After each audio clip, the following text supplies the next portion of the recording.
We've been stabbed in the back by national corporations and their associations that want to put their profits over patient safety. This is gross. This is the practice of medicine. I don't blame the pharmacists. They're often overworked, unable to properly counsel patients on their medications that they're giving. There's complex medications. They're starting to organize against their working conditions. They don't have the time or training to practice medicine, but profits over patients. What does this even look like? Already overworked between selling, deodorant and dispensing medications and ringing up, nerd ropes. They're going to practice medicine too. The practice of medicine is history, physical exam, medical decision-making, differential diagnosis, and prescribing the appropriate treatment. Physicians have the education, training, experience, not pharmacists. Who knew that all we needed to do, instead of all that training, was slip a bill into an omnibus bill? Test and treat is an insult. It's simply practicing medicine poorly. And RSV, really, on kids, the most important thing in RSV is the physical exam. I've seen children die from RSV. It's not an insignificant disease that you can just test. You look at the kid, you listen to their lungs, you look at accessory muscle breathing, retractions, how fast they're breathing. There's not much treatment for RSV. We're just going to test and treat a positive test.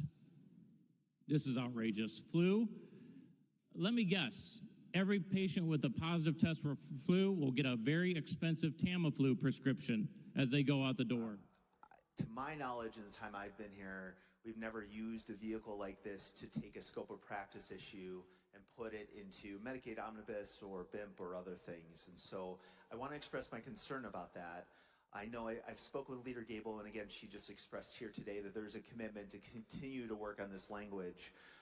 And what I would ask this body to do is support this bill, but also know that the Healthcare Licensing Committee will be addressing this issue into the fall, into veto, into the spring, and we'll look at whether or not there are things we need to argue for and scale back.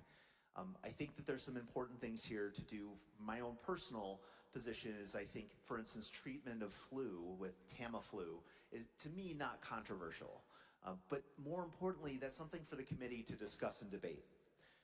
So for these kinds of issues, it really is important on a process standpoint to have the opportunity for stakeholders, supporters, and opponents to be able to debate this issue, to work with members of healthcare licensing. Again, Representative Hauter is not here.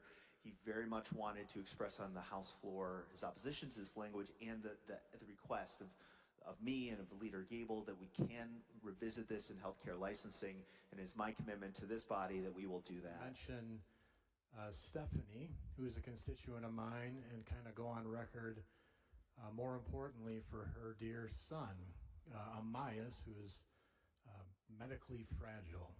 And the mom walking into my office one day with her son and just kind of mentioning their journey was the precipice of that bill, which is now Article 170. So thank you for the inclusion of that.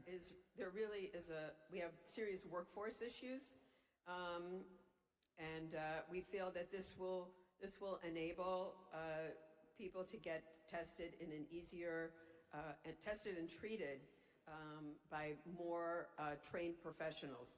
Pharmacists should be able to work up to their practice, to be able to practice at the top of their license, and they are licensed to do this. Actually, there are 40 of these types of conditions that are allowed nationally for them to test and treat.